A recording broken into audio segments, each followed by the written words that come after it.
Vous êtes sur Sud Radio, la radio du rugby, on est ensemble jusqu'à 23h avec toute l'équipe Sud Radio du côté de Bordeaux ce soir. Salut Dorian Malvezan en direct du Matmut Atlantique pour ce match très attendu ce soir entre l'Union Bordeaux-Bègles et le Stade Toulousain. Salut Alex, salut à toutes et à tous, soyez les bienvenus. 42 000 personnes ce soir pour voir ce gros match entre l'UBB et le Stade Toulousain. 42 000 personnes au Matmut Atlantique. Quentin Caménis n'est pas au Matmut Atlantique, il est en régie pas atlantique, il est en régie parisienne. C'est le nom de l'ancien studio, le studio Atlantique. C'est vrai, on le salue. Oui. Allez, on l'embrasse. Comment ça va Quentin ? Bah écoute, ça va très bien. Je t'avoue que j'ai un petit peu hâte qu'il soit 21h parce que le match de ce soir me hype au plus haut point. Voilà. Il fait partie de ces matchs très attendus de cette saison. Moi, Antoine Mazère, bonsoir. C'est l'affiche du week-end même. C'est même l'affiche du week-end, ouais, mais t'as perdu. T'as perdu dans l'affiche du week-end. Quentin Caménis. Antoine Mazère a fait deuxième. C'est respectable. Bonsoir Antoine. C'est honteux. Salut Alex, salut à tous. Ouais, c'est Quand j'ai revu le match, je me suis dit deuxième, c'est peut-être un vol. Parce que c'est vrai que cet aviron Bayonnais Stade Rochelet méritait peut-être pas la deuxième place. Ouais, hier on n'a pas été ultra gâtés hier soir sur ce match entre. Ouais, non, ça c'était pas génial. Mais on le saura ce soir effectivement quelle était la meilleure affiche de ce week-end. Clément Combe a été dernier de l'affiche du week-end, mais bonsoir quand même. Mais bonsoir à toi Alexandre. Je tiens à signaler à tous les auditeurs qui n'étaient pas là hier que ça reste un vol quand même, ma dernière place. Que je méritais quand même beaucoup mieux. Si. Donc t'es en train de dire que Jean-Marie Bordry a volé ta victoire. Oui. Qu'il l'a gentiment offert à Julien Thomas. Sans argument concret. Non, mais histoire de flatter le consultant, finalement. Ouais. Julien Thomas que vous retrouverez à 21h avec Dorian Malvezin pour ce match ce soir donc entre l'Union Bordeaux-Bègles et le Stade Toulousain. Je peux vous dire quelques joueurs qui sont sur le terrain. Tiens, petite question, est-ce qu'Antoine Dupont sera sur le terrain ce soir? Oui. Dorian Malvezin. Oui, enfin en tant que remplaçant. Est-ce que par exemple, je sais pas, Alexandre Romat sera sur le terrain ce soir? Oui, en tant que titulaire. Bon, ça promet. Est-ce que Maxime Lucu sera sur le terrain ce soir ou même Mathieu Gélibert? J'en sais rien. Oui. Petit point d'interrogation sur Jalibert avant cette rencontre, mais oui, ils seront là sur la pelouse du match. En plus, les deux, c'est fou. Oh là là, quel plaisir, quel bonheur. Ce soir, ça va être un très grand match. Il y a tout le monde. Bien sûr, tout le monde est là ce soir. Et c'est ça qui est exceptionnel. Tout le monde est sur le terrain. Ça promet un match d'une très très grande intensité ce soir. 21h, 05 le coup d'envoi et on est ensemble jusqu'à 23h. On va d'abord évoquer tous les grands débats de cette première heure sur Sud Radio avec vous, auditeurs au 0826 300 300. Quelle équipe amenez-vous en Argentine cet été pour la tournée du 15 de France? Parce qu'a priori, il n'y aura pas les deux finalistes, peut-être même plus. Même les demi-finalistes ne pourront pas être sélectionnés. On fera le point là-dessus dans un instant. Et puis, on se posera ensuite une autre question. Quelle équipe réalise la meilleure opération de cette 19e journée du top 14? Les résultats, Quentin Caménis va vous les donner dans un instant. Et puis enfin, parmi les 8 meilleures équipes du top 14, quelles sont celles qui ne seront pas en phase finale? On va prendre des grands paris là dans quelques instants sur Sud Radio. On va se faire des ennemis et des amis aussi. On va saigner du cœur, moi je vous le dis. Et puis enfin, juste avant 21h, UBB Toulouse. Est-ce les deux plus belles équipes du top 14 cette saison en termes de qualité de jeu? On se posera la question à partir de 20h45. Quentin Caménis, tous les résultats et les news de cette planète rugby qui tourne autour de Sud Radio. Alors, les résultats donc du début de cette 19e journée avec Toulon qui a étrillé Montpellier 54-7. L'USAP qui a été gagné à Oyonnax 15-14. Le Racing 92 qui s'est également imposé à l'extérieur sur la pelouse du Castres Olympique 23-21. Clermont a battu la section paloise 31-28. Succès du Stade Français face au Loup 22-13. L'Aviron Bayonnais s'est imposé hier soir face à La Rochelle 13-12. Voilà pour les résultats de cette 19e journée avant donc UBB Toulouse ce soir. L'équipe de France féminine a bien démarré son tournoi Destination Alexandre. Le 15 de France n'a pas manqué son entrée dans le tournoi hier en disposant de l'Irlande 38-17 avec le bonus offensif. Le match avait lieu du côté du Mans. Le Pays de Galles s'est incliné à domicile face à l'Écosse 20-18 et l'Italie a souffert grandement aujourd'hui face à l'Angleterre. Score final 48-0 pour les Anglaises face aux Italiennes. Vers un barrage dans le tournoi des 6 nations avec le United Rugby Championship, c'est la question qu'on pourrait se poser. En tout cas, vendredi, sur Twitter, du moins X maintenant, la fédération géorgienne a invité le Pays de Galles à venir disputer un match. Alors, c'est pas le United Rugby Championship, c'est le Rugby Europe Championship. Oui, pardon. Le REC. Exactement. Désolé pour cette méprise. En tout cas, les Géorgiens ont invité les Gallois à venir disputer un match entre guillemets de barrage. Alors pour l'instant, la fédération officieux. Oui, voilà, c'est ça. Et pour l'instant, la fédération galloise a répondu on s'en reparle. Donc voilà pour l'instant. En 2072. Voilà, pour l'instant, on en est là. En tout cas, une news qui est sûre, c'est que le demi d'ouverture de Montpellier, Louis Foursan, 22 ans sous contrat jusqu'en 2025 avec le MHR, a donné son accord aux dirigeants du Stade français pour les 3 prochaines saisons. Donc voilà, ça va bouger aussi en top 14, mon cher Alexandre. Et ben voilà, toutes les infos, vous les avez grâce à Quentin Cabanis. Première question qu'on va se poser. Quelle équipe amenez-vous en Argentine ? Quelles sont les équipes dans lesquelles le staff du 15 de France ne pourra pas faire son marché ? Alors, à minima, les 2 équipes finalistes ne pourront pas libérer leurs joueurs pour cette tournée en Argentine. D'habitude, ce sont les 4 équipes demi-finalistes qui ne peuvent pas libérer leurs joueurs, priorité au top 14. Mais il pourrait y avoir une sorte de dérogation cette année pour que ce soit que les équipes finalistes. Dans tous les cas, partons du principe donc qu'on va y aller mollo sur les demi-finalistes. Et de toute façon, l'idée est de régénérer cette équipe de France, de voir de nouveaux noms. Du coup, on va se poser la question, quelle équipe amenez-vous en Argentine ? Déjà, la première question, elle est globale.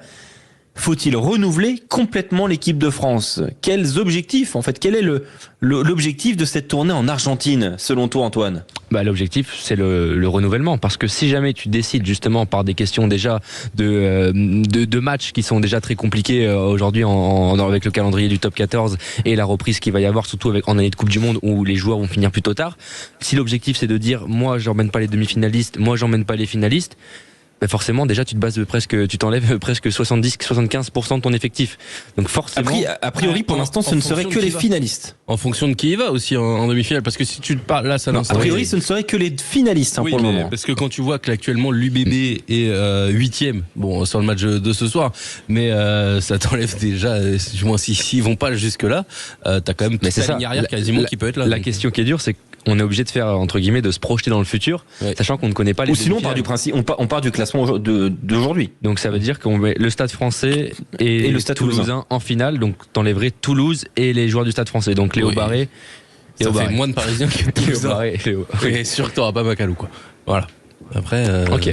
Mais toi, l'objectif pour toi, c'est de renouveler, de tester des choses. Quentin Cabanis, est-ce qu'il y a un devoir de résultat en Argentine lors de cette tournée ? Devoir de résultat, non, pas face à l'Argentine. Dans les autres matchs de la tournée, oui. En revanche, je pense, mais moi, ce que j'ai envie de voir, c'est de donner plus de temps de jeu aux jeunes qui sont déjà rentrés dans cette équipe de France. Moi, j'ai envie de voir Deporter, j'ai envie de voir Gaëton, j'ai envie de voir Le Garec, j'ai envie de voir ces gens-là, ceux qui ont commencé à prendre leur marque. J'ai envie de leur voir prendre plus d'expérience encore. Ceux qui font encore la navette là en TGV toutes les semaines, moi, j'ai envie que ces gens-là soient vraiment désormais des vrais internationaux, j'ai envie de dire, qu'ils aient plusieurs sélections à leur compte et qu'on les voit sur plusieurs matchs. Clément Combe. Moi j'ai une question, une problématique que j'ai envie de soulever, c'est que par rapport à cette tournée en Argentine, on se pose plein de questions par rapport aux équipes qui vont être en finale. Il va y avoir aussi une autre problématique, c'est le championnat du monde U20. On sait que Sébastien Calvé a commencé à monter au créneau parce que ça le titille sérieusement de voir ces poulains U20 être retenus par les clubs parce que les plus grands sont avec Léa.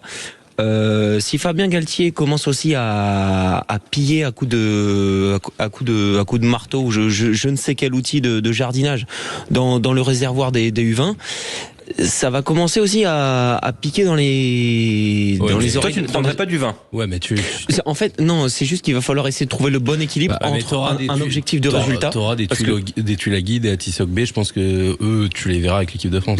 On lui a dit à Sébastien Calvé, on fait la passe sur le ton destination. L'objectif, c'est pas de gagner le ton destination, c'est de faire développer, de faire caper les mecs. Mais on leur a dit, par contre, l'objectif, c'est d'aller chercher les championnats du monde. Donc, si son objectif de la Fédé, c'est d'aller chercher ton championnat du monde, faut que tu mettes toutes tes chances en place pour pouvoir avoir le maximum de meilleurs joueurs possibles. Dans ce cas-là, tu fais pas la tournée. Mais la tournée c'est économique. Par contre, moi j'ai une autre question à vous poser, c'est que si on part du principe que les clubs demi-finalistes on peut prendre dans leurs joueurs. Moi, j'ai un souci là-dessus, c'est qu'il y a des joueurs qui ont besoin de souffler, à mon sens. Si le Racing va pas en finale ou en demi-finale, tu laisses souffler Ficou. Ficou, faut qu'il souffle. par exemple. C'est vraiment, enfin, et surtout j'ai une question, c'est que si on part du principe qu'il n'y a pas un besoin de résultat, ou si ce qui me gêne dans le fait qu'on puisse prendre dans les équipes demi-finalistes, c'est que l'an prochain, l'été prochain, il y aura une tournée en Nouvelle-Zélande, si je ne dis pas de bêtises. Normalement, ils sont en train de se mettre en place. Oui. Voilà. Et là, par contre, sur cette tournée-là, de ce que j'avais cru lire ou comprendre il y a quelques mois, l'objectif c'est d'y aller avec le gros matos. Avec tout le monde. Ah oui, bah oui. Donc, est-ce qu'il y aurait pas un intérêt à faire complètement souffler même les gros joueurs qui ne sont pas en finale ou en demi-finale, quitte à prendre des plus jeunes, pour qu'après, la saison prochaine, ils soient un peu plus frais. Vous êtes globalement pour un renouvellement plus ou moins fort. Alors, on va ouvrir aussi le débat à Dorian Malvezin à Bordeaux, puis aussi à notre auditeur. Tiens, Théo. Bonsoir Théo. Bienvenue sur Sud Radio. Théo, est-ce que tu nous entends, Théo? Ah, on n'a pas vu Théo. Très bien. Ah, salut Théo. Bienvenue sur Sud Radio. Est-ce qu'il faut faire un grand renouvellement dans cette équipe de France qui doit partir en Amérique du Sud, Théo? Oui, effectivement, je pense que c'est un peu le but des tournées, c'est de voir de nouvelles têtes, de nouveaux joueurs. Comme vous avez pu le dire, les cadres, que ça soit en championnat, avec la sélection, ils ont énormément joué. Donc je pense que le but, c'est de les faire reposer. Donc ouais, c'est plutôt de l'avis de voir de nouvelles têtes. Ou les joueurs, effectivement, qui ont eu peu de sélection. Mais t'es obligé d'emmener quand même certains cadres. Parce que si t'amènes que des novices, il y a un moment où il faut qu'il y ait quand même quelques-uns pour diriger cette équipe. Bien sûr. Par exemple, est-ce que l'Australie, c'est une tournée qui est quasiment sportivement anecdotique, hein, mais qui a laissé beaucoup de traces et qui a lancé beaucoup de joueurs aussi au sein lors du premier mandat de Fabien Galtier. On pense à Jelon, je crois, capitaine. Il y avait Danty au centre. Danty au centre, Jaminet à l'arrière. Jaminet à l'arrière, voilà, à l'ouverture. Et Villiers à l'aile aussi avec Teddy Thomas, si je dis pas de bêtises. Exact. Non, mais il y avait eu beaucoup de choses. Il y avait eu beaucoup de choses et ça avait quand même mis des fondations. Hein. Il y a des joueurs qui ont gagné leur présence dans le groupe France de façon perpétuelle dans le premier mandat de Fabien Galtier, grâce à ces tournois en Australie. À quelle valeur ces tournois en Australie selon toi, Dorian? Elle a une valeur, oui, enfin, en Australie. C'est pour l'Argentine. Oui, Argentine, c'est ça. En c'est Argentine, pardon. En Argentine, mes excuses. Pas de souci. Non, l'Argentine, je suis d'accord avec vous pour essayer de nouvelles têtes, peut-être essayer certains joueurs des moins de 20 ans du 15 de France. On pense à Mathis Ferté, Carbonneau par exemple, qui n'ont pas eu encore cette chance d'aller à Marcoussis avec le championnat du monde, avec les grands. Il y a le championnat du monde également aussi, donc il trouver une entente entre les moins de 20 et l'équipe de France aussi. Après voilà, ça dépend aussi du classement de certaines équipes, comme on l'a dit tout à l'heure. Mais oui, il faut certains cadres aussi, parce qu'on peut pas non plus y aller en touriste en Argentine. Voilà, il faut trouver un équilibre entre tout ça, donc à voir ce que ça peut donner de la part de Fabien Galtier. Alors on va faire du 1 au 15, on va essayer de faire notre compo. Vous êtes tous sélectionneurs du 15 de France ce soir. C'est un petit bonheur ça. Quel privilège. Ah ouais, c'est un privilège. Au poste de pilier gauche, que faisons-nous? Tour de table sans explication. Vous donnez juste un nom s'il vous plaît. Clément Combe. Hugo Boniface. Intéressant. Antoine Mazère. Dany Priso.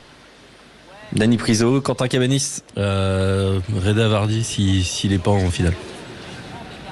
Il le sera. Théo, notre auditeur. Comme Antoine, je partirais plutôt sur Priso. Priso, Dorian Malvezin. Priso aussi. Priso aussi. Bon, on est quand même assez d'accord autour de Priso et Boniface, pourquoi pas. Évoquons maintenant le poste de talonneur. Alors c'est un poste où il y a que des grands joueurs a priori. Est-ce qu'on ouvrirait la porte à d'autres? Quentin Cabanis. Barlow. Toulouse. Non, Barlow s'il est remis. Pour qu'il y ait un castré, ça c'est parce que tu veux qu'il y ait un castré. Non, parce que c'était le troisième dans la rotation avant qu'il se blesse. D'accord. Dorian Malvezin. Oui, Gaëtan Barlow aussi. Pas Maxime Lamotte. Ouais, c'est mon choix. Et non, parce que Barlow est au-dessus quand même, je trouve. Il y a Clément qui arrive avec Cramon. Exactement. J'appelle Didier Lacroix. Didier Lacroix. Je fais une dérogation pour Guillaume Cramon. Est-ce que tu peux te permettre? Oui, tu peux faire une dérogation pour Guillaume Cramon, j'imagine, puisque t'as déjà Movaca et il a pas joué énormément de matchs et il est pas U20. Ça peut être. Est-ce que Teddy Bobigny peut rentrer dans la discussion? Pour être dans le groupe, oui, je pense. Théo de Paris, est-ce qu'on amène un Lucas Pérez Blanc par exemple? Tiens. Non, moi je relancerais plutôt un Camichor. Ouais, pourquoi pas. De l'expérience, c'est pas bête, hein. Ouais, c'est pas mal. Ouais.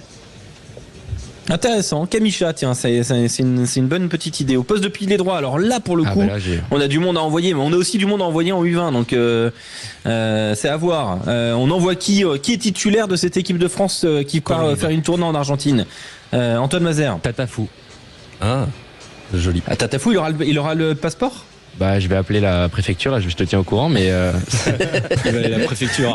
on espère. En tout cas, vu le match encore une fois qu'il fait hier soir, mais vu le début de saison qu'il fait, Il est impressionnant. je pense que à terme, il faut vraiment qu'il vienne chez nous. Ouais, ça c'est clair qu'on espère qu'il va vite avoir des papiers, Tatafou. Quentin Cabanis. La Claya. La Claya, oui. C'est peut-être le moment de le faire monter en compétence. Clément Combe. Alors moi je partage le choix de mes deux compères. Je partais sur Tatafou, mais j'ai envie qu'on lance clairement Thomas Laclaya aussi si le Racing n'est pas en finale. Si La Rochelle n'est pas en finale, est-ce que c'est un spot pour Jean-Jean Colombe immédiatement? Moi je pense que oui. Moi je la mets titulaire. S'il est possible, c'est Colombe, Laclaya, Tatafou. Ouais, je suis d'accord. Dorin Melvezin, je sens un accord global. Non, j'allais dire Georges-Henri Colombe, je le trouve incroyable avec La Rochelle, donc il a sa chance. Puis avec la France, il était bon aussi. Allez, faites-moi un attelage en deuxième ligne, les amis. Oui. Deux joueurs en deuxième ligne. On commence par toi, Théo. Deux joueurs qui pourraient faire cette liste 15 de France en tour pour la tournée d'Amérique du Sud. Oula, franchement, je pense que je vais m'abstenir parce que là, j'ai pas deux noms qui me viennent en tête sur des nouveaux joueurs à tester. Donc, je ne saurais vous dire. Parce qu'on peut évidemment parler de Tulagi, mais Tulagi il devrait. Avec les U20, oui. Voilà, il devrait être avec les U20. Est-ce qu'on a d'autres noms à tester? Est-ce que par exemple on envoie un Gabriac qui a fait le tour au début du tournoi de destination, même si on imagine que Gabriac peut être en finale? Le Stade français est leader. Moi j'ai le Stade français est actuellement leader. Oui, vas-y Clément. Deux, non, il m'en faut deux. À deux. J'en ai au moins un, c'est Mathias Alagahu. Qui a été appelé au début de rassemblement, qui mérite aussi de découvrir et de faire partie de l'aventure argentine. Maintenant au poste de numéro 5, c'est vrai que moi j'ai envie de voir Tulagi. Est-ce qu'on envoie un Thomas Seit par exemple? C'est le nom qui m'est venu en tête. Thomas Seit est très bon depuis le début de la saison. C'est le nom qui m'est venu en tête, mais à voir de. Est-ce qu'il n'y a pas un potentiel ovni qu'on n'a pas du tout vu voir venir de Pro D2? Oula. En deuxième ligne, je suis pas sûr. Je pose la question vraiment sans avoir aucune réponse. Mais j'ai envie de faire prendre de l'expérience à Tulagi à ce niveau-là, moi. Ouais, mais Tulagi, tu penses pas qu'il va se retrouver avec les U20? Il y a des chances, mais moi j'ai envie de le voir avec les droits. Voilà. Antoine Mazer, est-ce que t'as coché quelques noms, toi? Ouais, j'hésite entre Hugo Radou, Thibault Lanen déjà pour le poste de numéro 4. Hugo Radou. Oui. Hugo Radou, très bien. Oui. Voilà. Ou Thibault Lanen qui réalise une très bonne saison du côté de Clermont, 25 ans. Je pense qu'il a passé un cap de maturité avec Christophe Furios. Il enchaîne 20e feuille de match quand même depuis le début de la saison avec la Challenge Cup et le top 14. Donc j'hésite.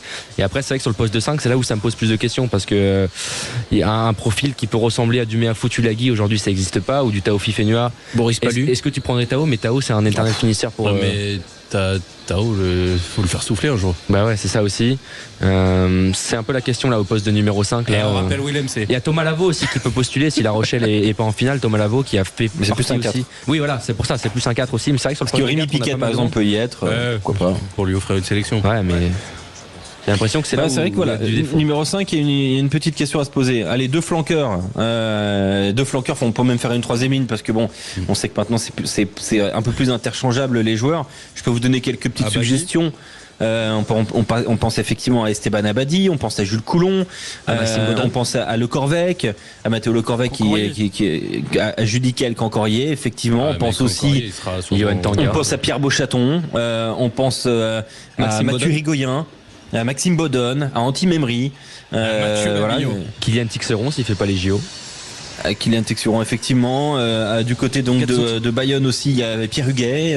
Quels sont vos choix? On commence par toi Clément. Abadi, Bodon, flanqueur, et en numéro 8 Tanga. En numéro 8 Tanga. S'il n'est pas en finale évidemment. Intéressant. Antoine? Abadi, Cancorier, Tanga. Abadi, Cancorier, Tanga, c'est bien, hein? C'est pas mal, solide, c'est vraiment très bien. Finale, quoi. Oui, Quentin. Je suis d'accord sur les choix d'Antoine si La Rochelle n'est pas en finale. Après, sinon, pourquoi pas un petit Baptiste Kopp? Ok. Encore un castré, tiens. Théo. Alors un nom qui n'a pas Il va été dire cité, Macalou. pourquoi pas, je dirais peut-être Diallo du Racing. Ouais. Mhm. Maxime Bodon, très intéressant également depuis le début de saison, il a enchaîné quasiment toutes les feuilles de match. Et après en 8, je partirais plutôt sur un Tanga et pourquoi pas un Jordan Joseph également. Dorian.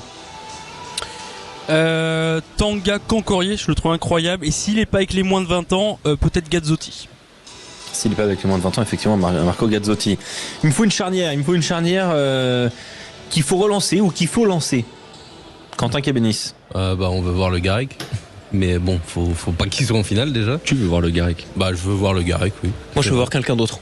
Tu veux voir quelqu'un d'autre? Je veux Vas-y, voir Baptiste dis-moi. Couillou. Ou Baptiste Serin qui vient en leader de cette équipe. Moi, je veux voir Baptiste Couillou. Ah, mais on l'a déjà vu, Baptiste Couillou. On le voit pas assez. Paul Graou, Paul Graou. Paul Graou, il sera peut-être en finale. 26 aussi. ans, 6 essais cette saison. Rory Cocotte. Rory Cocotte. L'inusable. Il peut, hein, Et pourquoi il peut. pas Avec Louis Et pourquoi pas Entraîneur ou joueur? Parce que Avec il peut- Louis il peut Lebrun tout faire en 10. maintenant. Avec Louis Lebrun en 10. Voilà. Non, on dit on met qui, les gars? À Louis Lebrun. Astoy. Astoy. Ouais. Ouais. Antoine Gibert peut-être. Léo Berdeux, Antoine Gibert. Tu peux lancer Gibert aussi. Tu peux lancer la charrière du Racing. Berdeux, Lebrun, Gibert. Qu'est-ce qu'on a? En vrai, il y a du jeune à Hugo. développer. Hein. Hugo Rose d'intéressant mais peut-être avec les U20, je sais Peut-être pas. avec s'il est les U20, encore ouais. éligible. Ouais. Je pense qu'il sera avec les 20. Effectivement. Une paire de centres. Pas de Matteo Garcia pour Adrien Malvezin? Wow. Ouais, c'est un peu léger. Tu vois, je me mettrais par exemple Ah, un mais- Thomas Vincent du SUH, tu vois, s'il est en pleine forme. Ah oui. Oh, Ah ouais. Là. Une paire de centres. Centre Gaëton, déjà. Paul Cos Gaëton. Ouais, ou... Je fais une dérogation comme Cramon. Ouais, mais tu peux pas faire des dérogations pour tous les Toulousains non plus. Ouais, non, ça va pas le faire. Après, ils peuvent pas tous jouer non plus les finales. Hein. Mais Ah, mais il y a un monde où on peut faire un deux porteurs Gailleton. Hein. de Porter Gaëton, moi c'est ce que je voudrais voir, mais ça veut dire qu'il n'y a aucune des deux équipes en finale. quoi. Pourquoi pas Bah, Antoine Gaëton. Frisch également qui a été, Gaëton, oui, ça qui a été devrait aller. oublié. Antoine Frisch. Antoine Frisch. Antoine Frisch. Ah pourquoi oui, pas Frisch qui pourrait jouer, Et- oui, ce serait l'occasion de le voir en et plus. Thomas et de le Darmon. Ça verrouiller. pourrait peut-être être intéressant. Thomas Darmon aussi. Très grosse saison avec Montpellier, notamment l'année dernière. Il était pas loin aux portes de rentrer dans le groupe des 42. Peut avoir peut-être une chance à jouer. Ah, il y a du scepticisme. À l'aile. Qui mettons-nous à l'aile? Atisok B. Ah, il sera avec les Peut-être U20. avec les U20. Et alors Et il est 2003 ou 2004 2004. 2001. 2004, je pense. Ouais. Donc il y aura une interrogation sur lui. Atisok B, je pense qu'il sera avec les U20, hein, Avec honnêtement. Nathanaël Huleux. Ah, Nathanaël Huleux, très bien. Nathanaël Huleux, c'est très bien Ah ça. oui, caserne qui a Très bon choix. Non, mais ça c'est bien. Christian Bah, Badiang. Non. Est-ce que ce serait pas une tournée pour relancer Gabin Villiers aussi. si la fin de saison peut. est plus que correcte? Gaël Dréan. Oui, Gaël Dréan aussi. Gaël Dréan, Huberti. ça peut être pas mal. Huberti. Pablo bien Huberti, sûr. très bien. Ah, très bien. Centre ailier, très bien. Pablo Huberti, très bonne idée, ouais. Très très bonne idée. Peut-être Lester Etienne s'il est pas en finale. À quoi on peut penser d'autre? Après, Qu'est-ce que t'as je peux parlé vous dans Donovan Rémi Taofi Baget, Fenois Rémi relancer. Rémi Baget, exactement. Et Rémi Baget, pourquoi Et pas? Rémi Baget était au Japon en plus. Donc il Exact. connaît déjà le groupe France. Pourquoi pas? Et puis à l'arrière, est-ce qu'on a un. Je vais me faire détester, mais un petit Teddy Thomas. Ouais, pourquoi pas Très Teddy Thomas. racing, Et hein, puis- du côté de Théo quand même. Très racing. Et à l'arrière, on met qui, les gars? Allez, Brice Dulin évidemment. Brizulan, papa? Dulin Ah, et c'est- Jaminet. c'est Je pas prends mal. Dulin et Jaminet. Javinet, ça, ouais. Barré. Mais non, et si on prend le Ah classement oui. avec le Stade français, Donc Ah, ouais. ça veut dire que là on part du principe que ni Barret ni Buros. si Bureau, s'il est pas dedans. Non, Bureau s'il pourrait, mais Ouais, voilà, ah oui, tu pourrais prendre Bureau, c'est ouais. conditionnel, quoi. Mais Bureau, si je crois qu'il est pas très ami. Enfin, Bah, il a pas beaucoup été appelé. donc. ouais, voilà. Un bureau, c'est compliqué. C'est s'il a la carte grand voyageur quoi. Mais Ah, il a pas fait beaucoup Il a pas fait d'allers-retours. beaucoup de voyages Il a non pas plus. fait hein. beaucoup de voyages. non Est-ce plus. qu'on relance à Emeric Luc ou c'est fini pour lui? Est-ce qu'on met en Anthony Boutier? Eh, Pierre Un Max Poplin. Spring? Pierre Poplin, j'y crois pas. Max Spring à la mêlée. Ah non, à l'arrière. Pierre Poplin, s'ils ont vu le match de Pierre Poplin hier, je pense que. Je crois que non. Ouais, non, on va pas le faire. Bon bah voilà, on a fait un petit peu notre équipe, faites lâchez vous. Dites-nous voilà si vous n'êtes pas d'accord avec nos choix, venez nous appeler au 0826 S'il y a des 300 oublis, 300. S'il y a des oublis, il y en a forcément. Il y en a Évidemment. forcément des oublis. Théo, un petit mot sur le match de ce soir. On recueille un peu on pose un peu la même question à tout le monde, mais je te la pose. Est-ce que, selon toi, ce soir, Union Bordeaux-Bègles, le Stade Toulousain, coup d'envoi à 21h05, ce sont les deux plus belles équipes de top 14 cette saison? Les deux plus belles à regarder jouer, les deux plus beaux jeux de rugby du top 14 de cette saison, Théo? Je pense qu'on est tous d'accord sur la qualité de jeu, oui. C'est sûrement les deux équipes qui proposent le plus beau jeu. Après, faut pas oublier, pas forcément sur la qualité de jeu, mais plutôt sur le niveau. Le Racing, avant le début du tournoi Destination, qui était à la première place. Mais c'est sûr que c'est sûrement les deux meilleures équipes de ce top 14. Et j'ai Julien Thomas qui nous dit, n'oubliez pas Lenny Nouchi. Ouais. Et Julien Dumora. À qui on souhaite un joyeux anniversaire aujourd'hui. Exactement. Bon anniversaire Julien. Bon anniversaire Julien. Bon merci beaucoup Théo d'avoir été avec nous. C'est vraiment les castrés là, le clubisme castré. Je Julien Dumora depuis toujours. Donc, bon. Oui. Mais vous avez des ressemblances physiques évidentes en Julien même temps. Fait partie, pardon, Quentin fait partie du CUD, du collectif Ultra Dumora. Exactement. Et on milite pour qu'il ait une sélection. Mais en vrai, Julien Dumora sous-côté aurait dû ou doit avoir une sélection dans sa carrière, vu le niveau global du garçon. Faut pas se contenter des Barbarians quoi. Il faudra faire le classement des joueurs sous-côté sur-côté. Il faudra le faire parce que je pense que Dumora sous-côté. Un jour, tu sais quoi, en fin de saison, on se fera un petit hors-série si tu veux, les joueurs les plus sous-côté de l'histoire de la période récente du top 14 là. Il y en a un. Je pense que Julien Dumora, il est très très haut. À qui on a volé le titre de meilleur joueur de 2018. Qui avait été donné à Ben Botica. Ben Botica. Bon joueur. Ouais. Qui réalise la meilleure opération de cette 19e journée? On se pose la question dans un instant avec vous, 0826 300 300. Merci Théo, très belle soirée et à tout de suite. Sud Radio, au cœur de la mêlée, Alexandre Priam. Vous êtes au cœur de la mêlée sur Sud Radio, à une demi-heure maintenant du match entre l'Union Bordeaux-Bègles et le Stade Toulousain. C'est à Bordeaux, Matmut Atlantique. 42 000 personnes prévues ce soir. Dorian Malvezin, c'est un soir de gala. Un soir de gala, un soir qui nous donne déjà un avant-goût de ce qui va se passer en juin prochain, car les demi-finales de top 14 se joueront ici même au Matmut Atlantique. Alors je sais qu'on donnera la composition un peu plus tard, mais il y a une info qui vient juste de tomber. Biel Barré ne jouera pas cette rencontre car il est à la gastro. Pablo Huberti le remplace. Pour info, c'est embêtant ça vient de tomber là à l'instant même. Le pauvre, à chaque fois, au dernier moment, il doit déclarer forfait Biel Barré pour des petits problèmes extra-sportifs.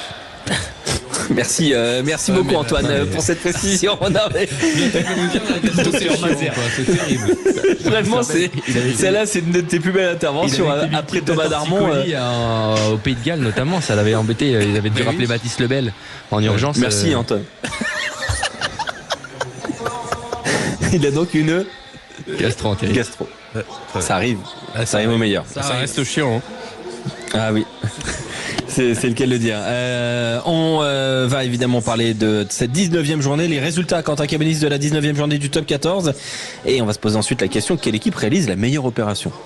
Toulon a battu le MHR 54-7, succès de Perpignan à Oyonnax 15-14, défaite du Castres Olympique face au Racing 92 à domicile 23-21, Clermont a battu Pau 31-28, le Stade Français s'est imposé face au Loup 22-13 et Bayonne a battu La Rochelle 13-12.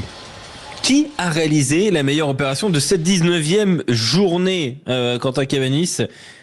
Un club, un seul, qui selon toi a frappé fort ce week-end? J'hésite entre deux, mais je vais dire l'USAP. L'USAP. Pourquoi l'USAP, Quentin? Parce que c'était une victoire face aux concurrents directs dans la course au maintien. Une victoire quasiment à 8 points qui, je pense, assure les joueurs de l'USAP de ne pas terminer à la dernière position. Il y a beaucoup trop d'écart désormais avec Oyonnax. Donc voilà, pour moi, l'USAP a quasiment assuré son maintien avec ce succès à Oyonnax. On va écouter dans un instant David Marty, l'entraîneur de cette équipe de Perpignan, mais c'est vrai que ça a fait partie des matchs marquants de ce week-end. Est-ce que quelqu'un d'autre a voté pour Perpignan parmi les grands coups de cette 19e journée? Clément, Antoine, Dorian? Non. Comment? Non, personne d'autre. Bon, écoutons tout de suite alors David Marty. Pour lui, c'est une victoire qui reflète beaucoup de choses. du côté de Perpignan. C'est des rares matchs où on est à l'extérieur, en tout cas à l'équilibre en attaque et en défense, où on est consistant dans les deux. Sur les matchs que tu gagnes, il faut l'être, en tout cas à l'extérieur. Et puis la discipline, voilà. C'est une bonne victoire parce que à l'extérieur, on en avait parlé dans la semaine, c'est une victoire sur la solidarité avec des changements, des trucs, et on est encore présent et ça c'est des bons signaux. Est-ce que ce succès est un grand coup de cette 19e journée? Est-ce que c'est la meilleure opération? Bonsoir Douglas de Leucade, comment ça va Douglas? Salut les gars, ça va très bien, merci et vous? Bienvenue sur Sud Radio, tu es un habitué de Sud Radio Rugby. Est-ce que Perpignan a frappé un grand coup selon toi Douglas? Ils ont fait le coup de la journée. Bon après c'était prévisible. Moi je pensais qu'ils allaient gagner là-bas. Par contre moi j'ai été agréablement surpris de la deuxième période des Perpignanais qui font une grosse deuxième période dans l'envie, dans le combat et surtout ce qu'il faut regarder c'est à la mi-temps. Il y a les deux meilleurs joueurs qui nous quittent, c'est-à-dire Alan et Tulagi qui se pètent avant la mi-temps. On la rentre à la mi-temps avec 6 points de retard et puis on arrive à passer devant avec nos deux meilleurs joueurs qui sont pas là. Donc vraiment très très gros match de Perpi je trouve, avec une grosse mêlée aussi. Devant ils ont été impeccables quoi. Ouais, c'est vrai, vraiment très joli match de la part de Perpignan. Clément, tu n'as pas choisi Perpignan. Non. Quel est le club que tu veux mettre en lumière? Il va me faire du mal. Et pourtant l'USAP l'USAP est une très belle équipe à voir jouer de cette saison. Mais j'ai choisi Toulon. Parce que Toulon, on en parle très souvent en mal ces dernières semaines et depuis plusieurs mois. Mais sauf que Toulon est 4e en attendant le match de ce soir. On ne sait pas trop comment, on comprend pas trop comment ils ont fait au vu des derniers résultats. Mais en fait, ils sont toujours dans la course au barrage, ils sont toujours devant les autres. Et dans une période où il va falloir faire le moins de faux pas possible, être devant les autres, même si c'est que d'1 ou 2 points à cette période-là de la saison, c'est toujours bon à prendre. C'est vrai que Toulon, c'est intéressant. On va écouter Gabin Villiers. C'est vrai que c'est un match coché par cette équipe de Toulon. Ils se sont imposés les Varois 54-7. Il faut revenir à plusieurs saisons du côté de Toulon pour avoir un tel succès avec 54 points marqués à domicile. Et voilà, Gabin Villiers, il était heureux à l'issue du match au micro de Mathias Merlot. Heureux, mais aussi fier d'avoir respecté ce qui avait été coché dans le calendrier du côté du RCT. Du positif, beaucoup de positif, ça c'est une certitude. On a su rester calme, pas s'emballer. On a eu quand même 2-3 alertes en défense où on se fait percer en plein milieu de terrain. C'est quelque chose qu'il va quand même falloir qu'on corrige pour les prochaines échéances. Mais dans l'ensemble, c'est vrai que c'est une prestation qui est propre et qu'on attendait malgré tout depuis longtemps. Ouais, c'est vrai que c'est une sacrée prestation. Tiens, on va écouter aussi Patrice Colazo parce que ça permet d'avoir une sorte de miroir puisque Patrice Colazo s'est incliné. On rappelle qu'il est désormais entraîneur de cette équipe de Montpellier. Ce 54-7, lui, l'ancien entraîneur de Toulon, formé à l'école varoise, il l'a pas trop apprécié. Ça, c'est le cas de le dire. Ce qui est bien, c'est que lundi, il n'y aura pas besoin de regarder 80 minutes et de faire des vidéos séparées. On va regarder les 20 premières minutes. Et on aura le tableau du match, l'image du match. Mais franchement, savoir si on repart de zéro, moi j'ai hâte d'être à lundi, voir comment on va réagir. On recevra Stade Français qui est leader. Voilà. Patrice Colazo, pas très content à l'issue du match. Donc Clément met sa petite étiquette sur Toulon. Est-ce que Antoine ou Dorian, vous avez un autre club à nous proposer ou vous êtes aussi sur Toulon, Antoine? Moi je suis sur le Racing 92 qui s'est imposé du côté à Pierre Fabre. Ouais, oui. Moi j'hésitais entre l'USAP et le Racing pour être honnête. Pourquoi le Racing? Parce que le Racing signe un succès et surtout le Racing se retrouve 3e du championnat de top 14. C'est pour ça qu'on parlait avec Clément, il le disait très justement, ce championnat il est complètement fou parce que le Racing qui gagnait plus un match, qui était la 12e pire équipe, même juste avant cette journée-là, c'était l'avant-dernière équipe quand même sur la dynamique sur les 5 derniers matchs de top 14. C'était la pire. Voilà, c'était la pire équipe, la pire équipe du top 14 et elle gagne, elle va chercher un succès à 12 contre 15. Tu te demandes comment elle finit quand même pour gagner à Castres.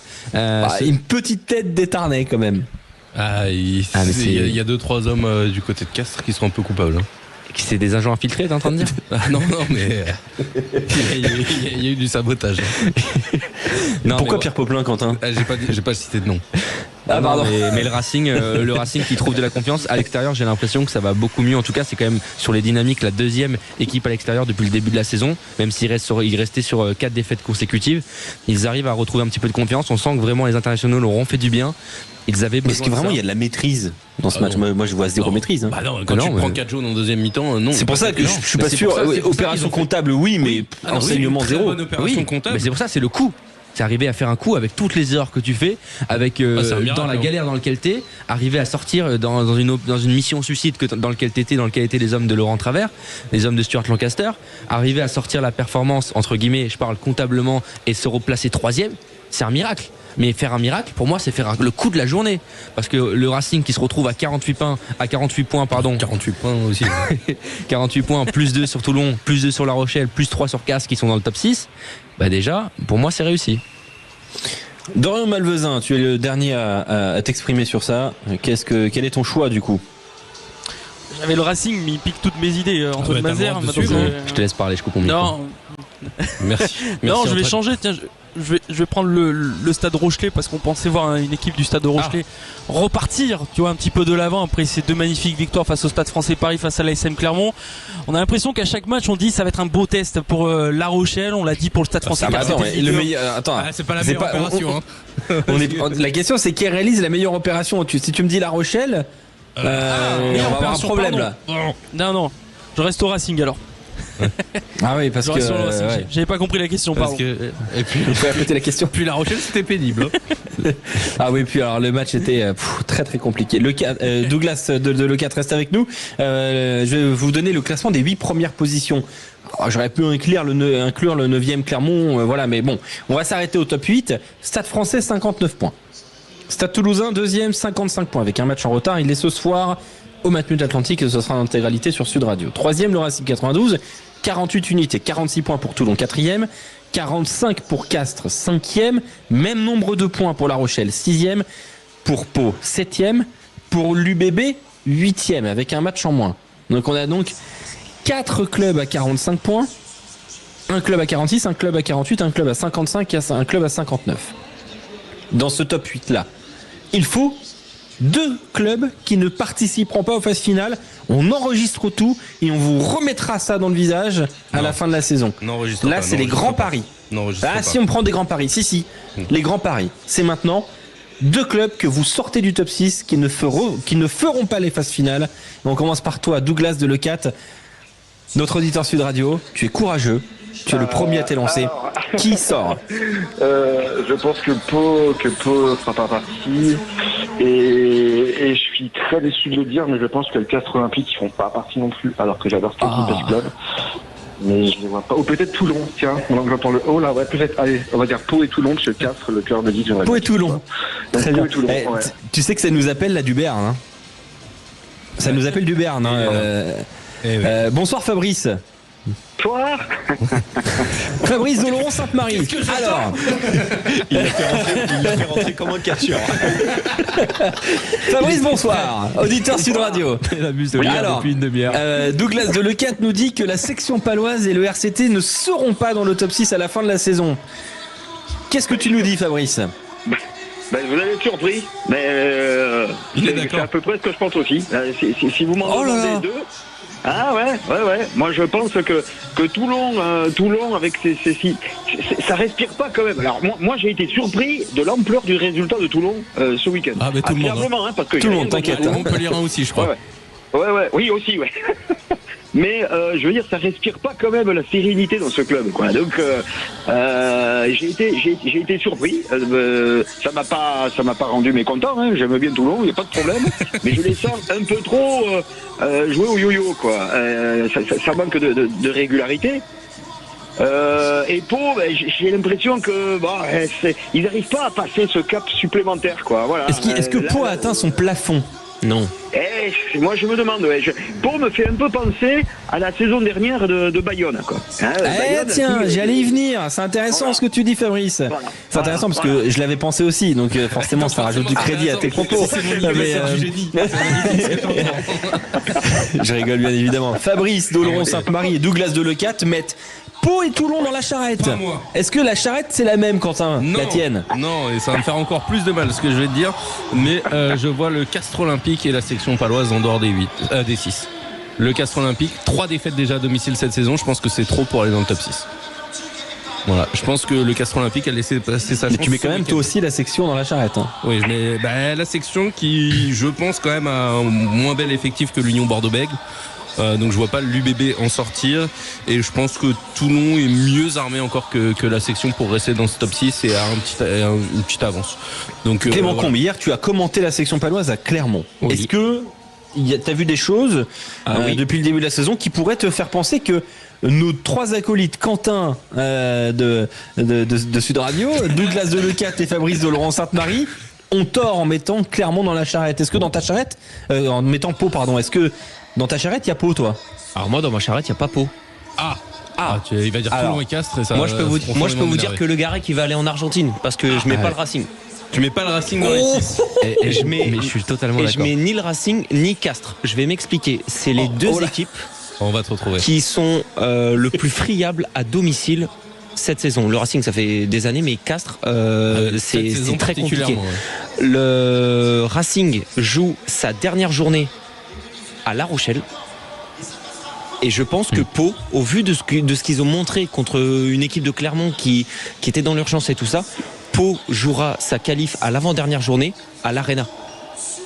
Et je pense que cette équipe de Pau là, dans sa capacité, peut aller gagner à l'Arena pour avoir son top 6. Dans sa capacité à tenir le ballon sur des longues séquences, même s'ils ont manqué d'efficacité hier, ils ont les jeunes, ils ont le paquet d'avant, ils ont les soldats pour aller faire un coup Racing et pour leur passer devant et finir dans les 6. Le calendrier de la section paloise, déplacement à Toulouse la semaine prochaine. Réception de Montpellier ensuite, déplacement à Lyon, réception d'Oyonnax, déplacement à La Rochelle, déplacement au Racing et réception de Perpignan pour la dernière journée. En fait, c'est pas un mauvais calendrier. En fait, c'est pas simple non plus. À domicile, ils peuvent ce qu'ils doivent viser à domicile, c'est 15 sur 15, puisqu'ils reçoivent les 3 derniers. C'est chaud quand même. Ouais. Non, mais oui. 15 sur 15, c'est quand même pas évident, mais oui. Non, mais j'entends que la section est pas si mal placée au final. Antoine Mazère, dans ta charrette, il y a qui? Il y a le Rugby Club Toulonnais. Et je pense que, je vais te dire pourquoi, parce que pour moi, le top 6, ils vont le perdre sur les 3 prochaines journées. Ça va se jouer uniquement sur les 3 prochaines journées parce qu'ils se déplacent à Anoeta. C'est pas à Jean Daugé, c'est à Anoeta, mais je pense que l'Aviron Bayonnais va quand même faire tomber Toulon la semaine prochaine. Après, c'est réception du Stade Toulousain. À Anoeta Bayonne. Oui, ils ont perdu, mais cette année. Contre Pau. Oui, c'est. Ouais. Voilà, tu as tout dit dans ta phrase. voilà. Mais Quentin dit tout. Le deuxième match, c'est face au Stade Toulousain du côté de Mayol, sous un match, je pense qu'il peut être sous tension. Et là, je pense que Toulouse peut aller faire quelque chose. Et le troisième match, il est où? Il est à Deux-Flandres. À Deux-Flandres, dans un guichet fermé où La Rochelle n'aura pas le droit de perdre. Si La Rochelle perd, c'est fini. Le top 6, il est terminé pour La Rochelle s'ils perdent face à Toulon dans 3 journées, parce qu'il y aura déjà eu la Coupe d'Europe. Et j'attends de voir ce que La Rochelle va faire en Coupe d'Europe, qui peut conditionner la fin de saison. C'est intéressant, Antoine. Ce que tu dis, pardon, juste avant la 22e journée, là, 27 avril. Je vous donne juste les affiches, elles sont incroyables. On a Clermont Stade Français, Bayonne UBB, Lyon Pau, Montpellier Perpignan, Oyonnax Castres, La Rochelle Toulon et Stade Toulousain Racing. Voilà. Je pense qu'il y aura beaucoup de choses qui vont se jouer ce jour-là. Et Clément, tu voulais ajouter quelque chose? J'ai juste un argument contre Antoine par rapport à la non-qualification de Toulon dans les 6. Toulon n'a pas de Coupe d'Europe. Le Toulon Stade Toulousain, il intervient après le 8e et les quarts de Champions Cup. Et à ce moment-là, Toulouse, c'est impasse. On met tous les internationaux au repos et on envoie les jeunes. La semaine de vacances forcées. C'est la semaine de vacances forcées, elle intervient là. C'est calibré. Mais l'équipe 3 de Toulon, elle est gagnée à Marcel Michelin pendant les doublons. De Toulouse. De Toulouse. L'équipe 3 de Toulouse, elle est partie gagner à Marcel Michelin. Mais sauf que Toulon aura eu 2 semaines pour travailler, 2 semaines pour bosser sans Coupe d'Europe. C'est Toulon avec une troisième ligne quasiment internationale. C'est Toulon avec Serein qui est revenu. Enregistré. C'est Toulon qui récupère une vraie équipe très solide. Et pour moi, va falloir aller se les chercher. Quand tu vois ce qu'ils ont mis à Montpellier, qui était une des équipes en forme du moment. Attention à Toulon, il y a quand même des chances qu'ils restent à leur place. Et donc ce que je note, c'est qu'il y en a certains qui mettent. Je crois, au Vélodrome, ils ont du mal Toulon. Donc c'est vrai. Je crois que c'est au Vélodrome. Après, toutes les délocs arrivent au bon moment. Attention au Racing qui va aller jouer du côté d'Auxerre. Ah oui. Et c'est pour ça que voilà, ma deuxième équipe, c'était le Racing 92. Donc il y a le Racing, pas mal, hein, il y a quand même beaucoup le Racing, il y a beaucoup la section paloise, un petit peu aussi le RCT. Dorian Malvezin, dans ta charrette, il y a qui ne participera pas aux phases finales du top 14 cette année? L'UBB qui perd ce soir. Avant tout, je vais mettre le Castres Olympique. L'équipe de Castres qui est pas. C'est bon, on a hâte de l'écouter. pas Ouais, flamboyante, aussi, pas. Voilà, je la vois pas du tout rentrer dans le top 6. J'ai hésité, mais je pense que je vais mettre, et au pire, c'est pas grave si c'est dans le top 6, mais je vais mettre La Rochelle. Le Stade Rochelais. Tiens. En dehors des 6, parce que j'ai l'impression que je n'arrive pas à voir cette équipe en confiance cette saison. Il y a des hauts, il y a des bas, un groupe qui est derrière Ogara. Moi j'ai l'impression que c'est une équipe qui derrière. attend les phases finales, mais qui attend un peu trop. Oui, mais faut y aller. Mais ouais, c'est ça. C'est que là, il faut démarrer. Alors, à chaque fois, j'en parlais tout à l'heure, mais à chaque fois on disait que chaque match pour eux c'est un gros test. Ils arrivent les tests, mais on n'est toujours pas rassurés. On n'a pas l'impression que La Rochelle a déjà mis la seconde pour se mettre dans le calendrier de La Rochelle. La Rochelle au Oyonnax la semaine prochaine. Bon, ça va, ça normalement. Ensuite, Castres-La Rochelle, qui sera important. La Rochelle-Toulon. Important. Ensuite, déplacement à Bordeaux-Bègles. Important. Réception de Pau. Où t'as perdu l'année dernière.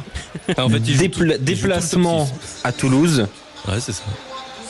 Et réception du Racing 92. En fait, il joue tout le top 6 sur les. En fait, La Rochelle a son destin entre ses mains. Ah oui, oui. Mais ça il peut aussi exploser. Ça ressemble à un arbitre.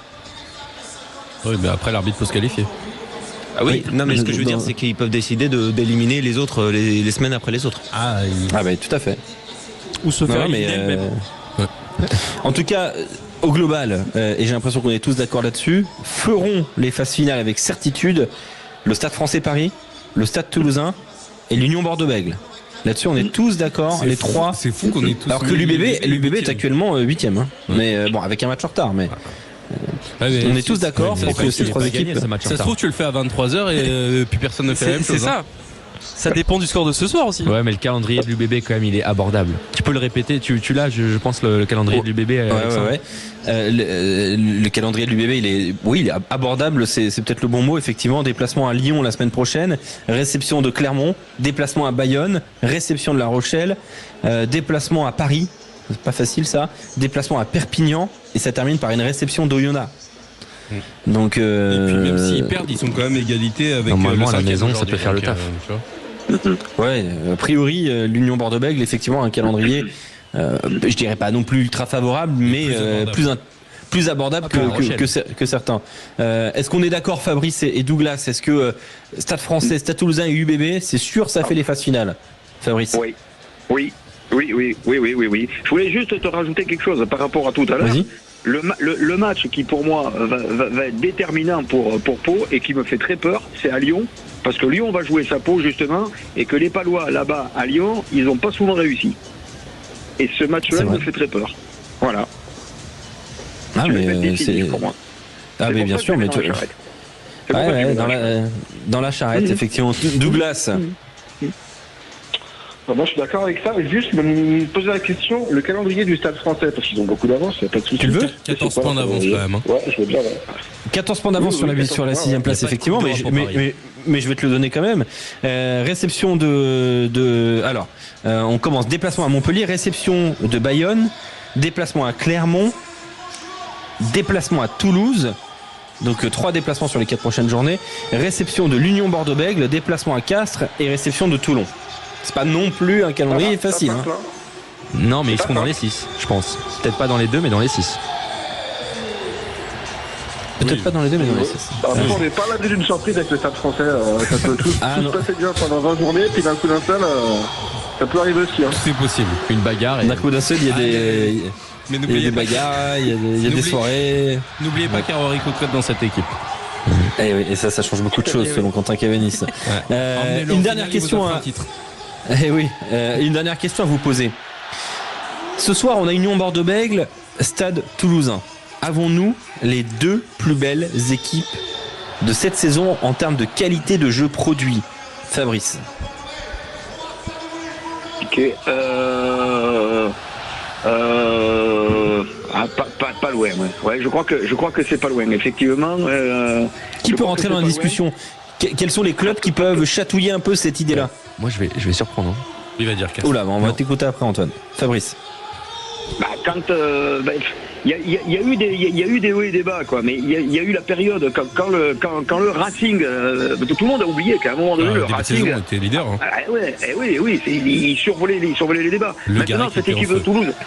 Cette équipe de Toulouse, au début, moi, j'étais inquiet. Je les voyais pas aller chercher un titre supplémentaire. Maintenant, la façon dont ils se sont passés des internationaux et comment ils l'ont assumé.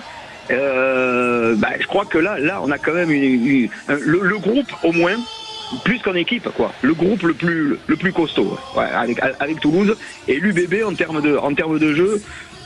Pour moi, ils m'ont rarement déçu, quoi. Bon, ils sont passés au travers des fois, mais c'est une équipe qui joue. Et puis, rappelez-vous ce que je vous ai dit. Là, on va parler du bas du tableau, mais quand je vous ai dit qu'une équipe, pour se sauver, il faut qu'elle fasse preuve d'audace, j'ai pas été surpris par Perpignan, parce que je l'avais annoncé, que Perpignan se sauverait par le jeu.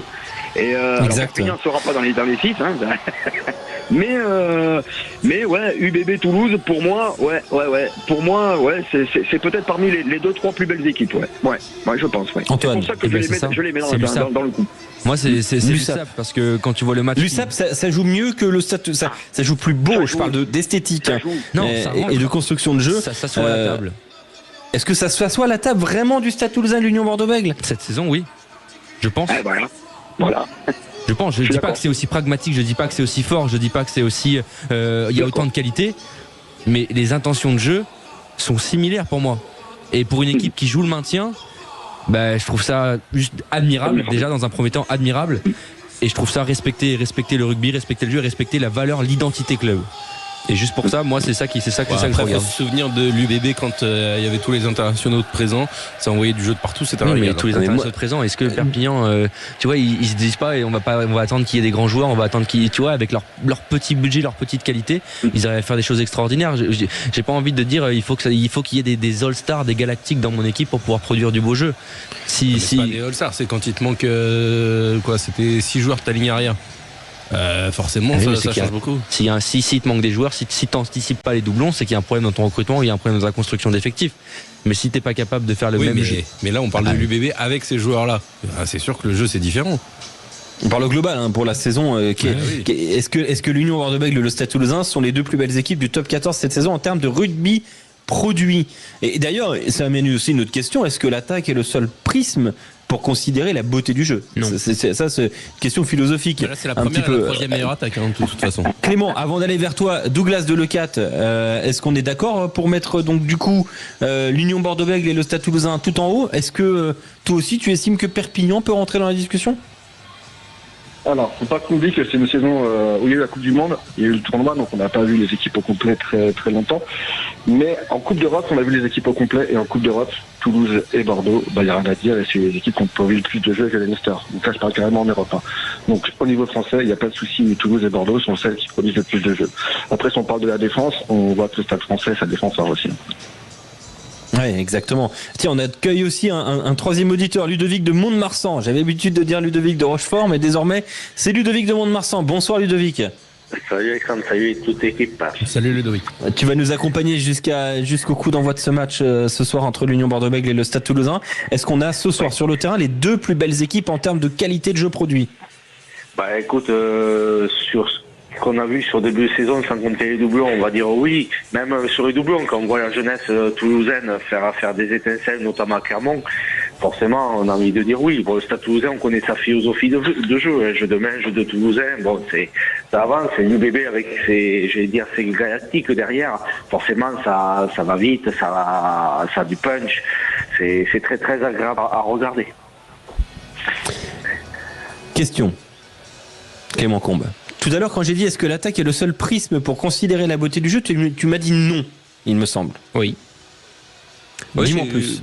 Parce que en fait, pour répondre à la question de départ, est-ce que l'UBB et Toulouse sont les deux plus belles équipes à avoir joué? Oui, clairement. Je comprends l'argument d'Antoine. Je dirais pas que l'USAP s'assoit à la table. Je dirais qu'il toque à la porte. Bien sûr, voilà. Mais je suis en phase avec lui. Maintenant, de ce qu'a produit l'Union Bordeaux-Bègles, même en comprenant les doublons, même si il y a eu un coup de moins bien, et de ce qu'a montré Toulouse, oui, clairement, c'est les deux plus belles équipes à avoir joué cette saison. Le niveau de défense du Stade Toulousain affiché depuis le match à Bayonne où Laurent Thury et Hugo Mola sont arrivés en conf de presse et ont dit c'est bien, on a gagné 46-26, maintenant on prend 26 points, c'est pas possible, c'est pas admissible. Depuis ce match-là, le niveau affiché en défense, au plaquage, le pourcentage, les attitudes, le système défensif global du Stade Toulousain, c'est remarquable. Et mesdames et messieurs, restez sur Sud Radio parce que pour moi, au vu de la feuille de match, c'est l'affiche, c'est la plus belle affiche qu'on a à nous proposer depuis le début de saison. Est-ce que ce soir c'est le plus grand match qu'on a de la saison? C'est une bonne question ça. Oui, Ludovic. pour moi, oui. Il y en a Ouais, pas mal. je pense. Ouais, je pense, en effet. Et il y a un petit jeune dont on n'a pas beaucoup parlé au Stade Toulousain, il n'est pas ce soir, qui a fait énormément de bien, et qui, je pense, sera en bleu sous peu, peut-être pas forcément sur la prochaine tournée, puisqu'il y a U20, c'est Castro Ferreira. Moi aussi. Ah ouais. Lui aussi, hein. Ouais, effectivement, il est très très intéressant. Tiens, eh bien, on va continuer d'en parler ce soir. Merci beaucoup. On reste avec toi, Ludovic. Merci à Fabrice de Laurent Sainte-Marie. Merci d'avoir été avec nous, Fabrice. Tiens, ton pronostic très rapidement. UBB ou Stade Toulousain ce soir? Victoire compliquée de l'UBB. Victoire compliquée de l'UBB. Pour toi, Douglas. Ouais. Victoire du Stade Toulousain. Pour contredire Victoire du Stade Toulousain. Pour contredire le Palois. C'est parfait. Et merci d'écouter Sud Radio, Fabrice et Douglas. Merci d'être fidèle à Sud Radio Rugby. Et très belle soirée, très bon match. On reste avec toi, Ludovic. On revient dans un instant sur Sud Radio pour rentrer encore un peu plus dans cette rencontre très très attendue, peut-être la plus belle rencontre depuis le début de la saison. C'est Union Bordeaux-Bègles, le Stade Toulousain, dans un instant sur Sud Radio.